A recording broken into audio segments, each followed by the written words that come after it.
చాలా టేస్ట్గా ఉంటుందండి.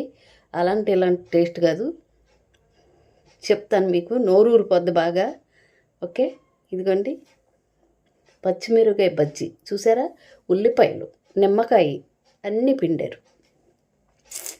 నాకే నోరు ఊరిపోతుందండి, మీకు కూడా నోరు ఊరిపోద్ది. చక్కగా మీరు కూడా కొనుక్కుతానండి ఇలాంటివి.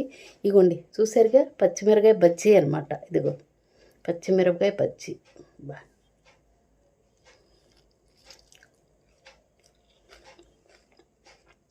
బా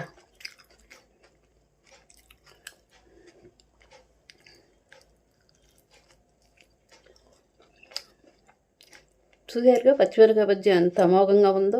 బా సూపర్గా ఉందండి. చలికాలంలో వర్షాకాలంలో ఇలాంటివి తింటే ఆహా ఉంటుందండి, అమోఘంగా ఉంటుంది. ఓకే, చూసారుగా పచ్చిమిరపకాయ బజ్జీ. మీరు కూడా ఈ రకంగా చక్కగా తినండి. ఓకే, లైక్ చేయండి, షేర్ చేయండి, సబ్స్క్రైబ్ చేయండి.